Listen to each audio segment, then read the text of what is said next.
Hey guys, how's it going? Eminem Gaming here, and today we're back with another video. And today we're going to be talking about Call of Duty World War II. I'm going to give you guys my thoughts on it, some pretty interesting information about that game, or what I find interesting at least, and also Ben's studio. Now, as you guys may know, I'm very excited for Days Gone. So I'm pretty excited for that game. So we've got some pretty interesting information regarding the future of Ben's studio, and in my opinion, I think it looks pretty bright, but we're going to be talking about that in a bit. Before we do get into the video though, I do want to apologize about the lack of uploads recently. There hasn't been a ton of information, really anything in terms of gaming, to really talk about, to give my opinion on, and really I wanted to do a let's play of Persona 5 on this channel. However, I can't record anything because of Atlas, so thank you Atlas for not allowing the recording. For anyone interested in my thoughts on the game, it's absolutely great, you should get it. If you have any sort of interest in turn-based RPGs, it's absolutely fantastic. And one of the better games this year, and that's saying something. So yeah, sucks I can't put any video on this channel of it, but it is what it is. But I want to apologize about the lack of uploads, but hopefully we have more to talk about in the coming weeks with E3 not too far away. So yeah, let's just get into this and let's talk about Call of Duty World War II. So it was kind of, well, it was fully revealed, but not, it was kind of half revealed at the same time. We know the name of the game, Call of Duty World War II. It was announced actually first on the Xbox Twitter page, and then some employees and Activision tweeted out a picture of the game with a DualShock 4 next to it. So that sent Twitter, as you always know, into a lot of speculation. Have Xbox got the 30-day early content back? Is it a PlayStation thing? You know, what's going on with that? Well, we do have a bit of information on that, but I will talk about that later. My thoughts on the game. Now, I have to say, a lot of people hate the futuristic setting of Call of Duty. They don't like all the running on the walls. And I've got to say, for the multiplayer aspect, yeah, I kind of agree. Even though it was fun, I just couldn't really get into the multiplayer aspect because of all the running on the walls, and I kind of got confused with the whole, all the different abilities and all that sort of stuff. I like kind of, you know, the boots on the ground sort of thing, and that's why I'm pretty excited for this. However, I will say this about Advanced Warfare, in terms of story and single player, I'd say it's one of the best games last year, by quite a way. I don't think it was the best game last year, but it's probably definitely in the top 10 or whatever last year, and I think that says a lot for the game.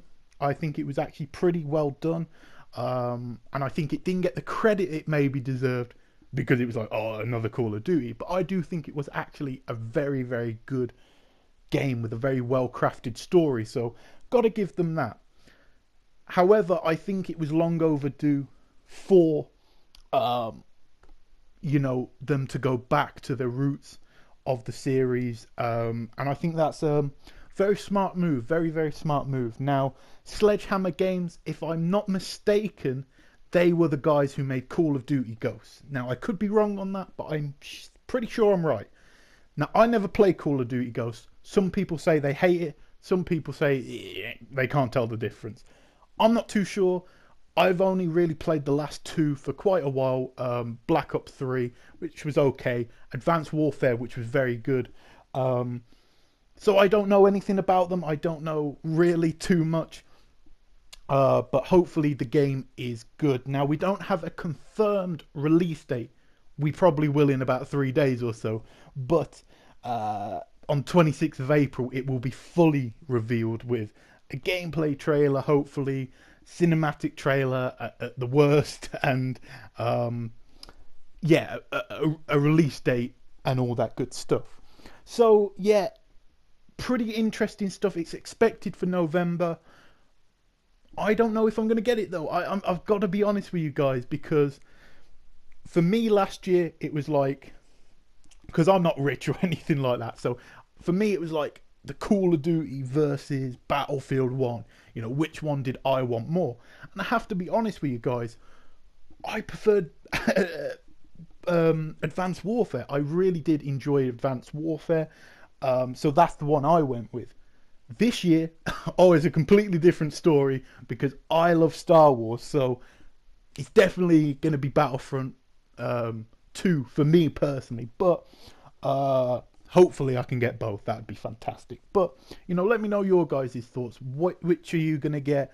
The old Battlefront 2 versus Call of Duty World War 2. Which one will you be picking up this holiday season? If any, you know, let me know down below. Now, in terms of marketing, Sony looks to have got the marketing. Now, I did say to you guys that there was a big thing between Xbox and Sony, as there always is. But, yeah, it's pretty much confirmed by the box being posted on Amazon. And it has in the bottom left corner 30 days early map packs only on PlayStation or whatever. And that's actually quite substantial. Now, if it was one game, it is what it is. They've got the Call of Duty marketing. Who really cares?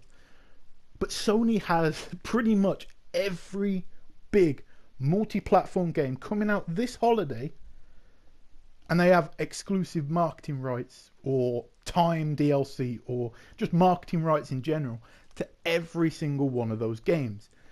Now, some people say it doesn't really matter. It sells what it sells. And I can see that point. Some people say it's very important to sell consoles, and I can also see that point.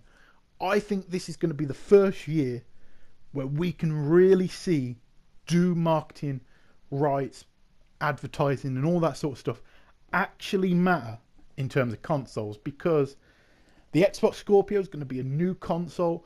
It's going to have its already established fan base on the Xbox One who are going to jump over to the Scorpio.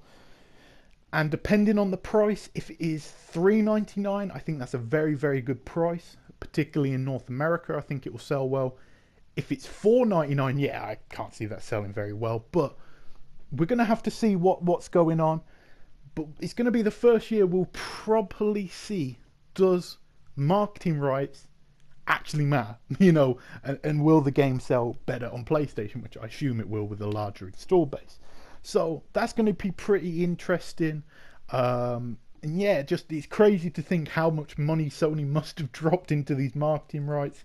Red Dead 2, Destiny 2, Battlefront 2, Call of Duty World War 2. A lot of 2s going on there.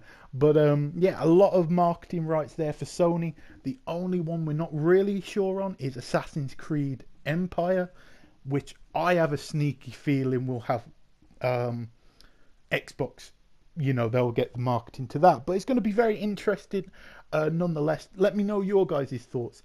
Do you think marketing rights and advertising and all that sort of stuff really makes a difference? Do you think, you know, are you excited to play map packs 30 days early on PlayStation? Do you just wish it was on everything? You know, let me know your guys' thoughts about the whole situation down below. And let's talk about Days Gone. Now, this is an article from Push Square. Make sure you check them out on Twitter, YouTube, all that good stuff. They put some quality content out there, so I recommend you fully check them out. However, let's talk about this very interesting bit of information about Days Gone and Sony Bend. So let's get into this. And it says, Days Gone developer Sony Bend moving to new digs and rapid expansion.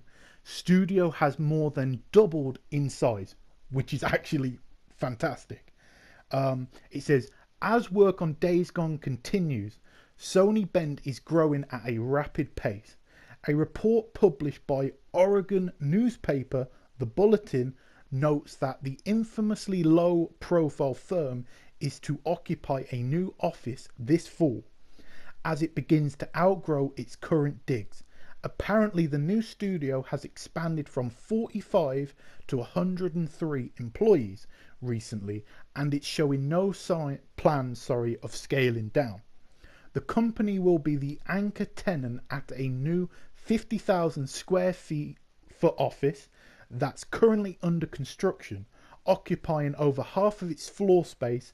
This hints at a longer term plans for the firm, as the article specifically notes that it has no plans to downsize after its current project releases, which suggests that the studio's days as a teensy team are now likely over. There's no release date for Days Gone just yet, but we'd expect it to deploy sometime next year. And while there's some skepticism over the commercial viability of the project, we reckon that the Sons of Anarchy crossed with The Walking Dead should prove an easy sell for Sony, assuming of course that the game itself is good. Now that's a lot to get in, you know, a lot of square foot and all that sort of stuff, but very, very interesting things, you know, in that little statement there. First off, it's doubled its employees from when it started. Second, they're moving into a new tenancy that they're going to be probably the sole people there. They're going to be the main people there. And on top of that, they have no plans to downsize after the current project. Now, to me, that is very good news. That is absolutely fantastic news, if I'm interpreting it right, which is probably, you know, very possibly I am not.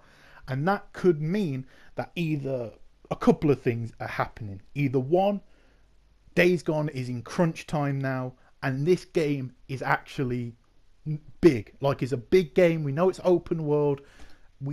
From the story, I think it looks like it's got a good story. I've got a hint that this could be a very good story. There was a little bit of like glitches and bugs and weird stuff going on in the demo. It happens in live demos. It's not the full build of the game. But maybe this game is, you know, maybe exceeding Sony's expectations. You know, who the hell knows? But that could be one of the things, that this game is so good, or, you know, looking so great, that Sony is finally giving Sony Bend their big break and making them a real tempo, you know, first party developer. Guerrilla, Naughty Dog, Santa Monica, all these big studios. You know, be very interesting. Is Sony trying to, you know, make them one of them? For my sake, I hope so, because I really do like Bend. I wish them the best. So that could be one thing. The second is, again, that they want to make, you know, similar to Horizon Zero Dawn. We've all but confirmed, not 100%, but there's a lot of information that suggests that Horizon Zero Dawn will get a massive story expansion that will be standalone, which is very exciting for me because I love the game. On top of that, I'm not working at Sony. I'm not an insider. But if I was a betting man, which I'm not, but if I was, yeah, I'd put some money down on there being a Horizon Zero Dawn 2. Now, these sort of plans take years and years time, you know, before the game releases. They're kind of got a plan for a series or whatever. And hopefully that is the case with, you know, Days Gone. Hopefully they're making it a franchise. If not, could this this expansion in the team be working on a new siphon filter or a completely new IP altogether? What do you guys think? Do you think it's good news like myself? I don't know how it'd be bad news, but, you know, what's your guys' thoughts? And are you very excited like myself to see, you know, what Days Gone is going to be? Because I'm really excited for that game, and hopefully I'm not let down. But yeah, as always, guys, this has been Eminem Gaming. If you enjoyed the video, make sure to leave a like, comment, and subscribe if you're not already. And I'll catch you guys in a new video very soon.